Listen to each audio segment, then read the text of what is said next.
Hi, I'm Chef Bo, and I get it. The dinner struggle's real. Finding recipes that taste good and don't take forever to get to the table, that could be rough. But I've got a gourmet menu that's gonna make you a hero at home. I'm serving up savory stuffed pork chops with a bright Brussels sprout side and homemade apple pie rosettes. It looks and it tastes like you spent hours in the kitchen, but believe it or not, you can get this all to your table in just under 30 minutes. Let's do this thing.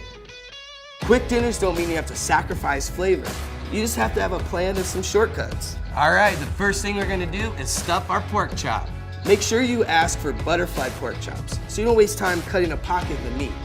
These get stuffed with a purchased pesto, another great shortcut, and some mozzarella pearls. Spread the pesto and add the cheese and just fold it over. The next thing we're gonna do is bread the chops. Whisk up a couple of eggs, and then this is cool. The breading is a bag of rich seasoned coating mix. You don't have to crush up the crackers, it's already done.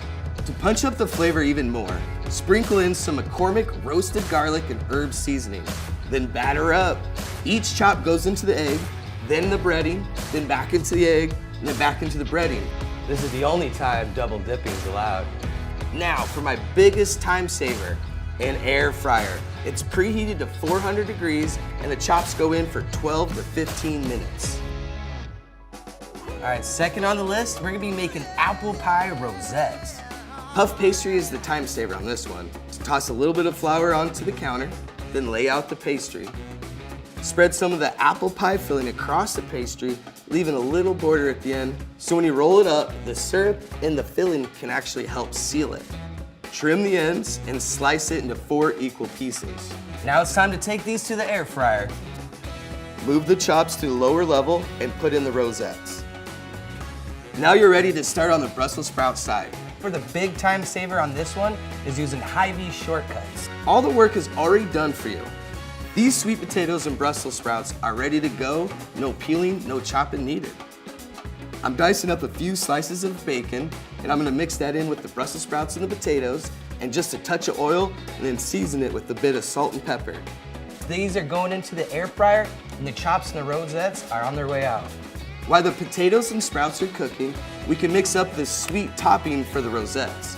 So a 1/4 cup of brown sugar, a tablespoon of cinnamon, and just a pinch of salt, because salt really gives a boost to sweet flavors. Time to pull the sprouts. Toss them with 2 tablespoons of stone ground honey mustard, a 1/4 cup of cranberry, a 1/4 cup of sliced almonds, and boom, the side is done. It's easy. All you need is a plan. And an air fryer. But if you don't have one, all these recipes can be done in a traditional oven. You just need a little bit more time. Once you plate up the chops and salad, finish the rosettes with a scoop of ice cream, a drizzle of caramel, and some of that cinnamon sugar. Dang, that's a good looking meal. So don't let dinner get you down. Find some simple shortcuts so you can go from fridge to the table in under 30 minutes.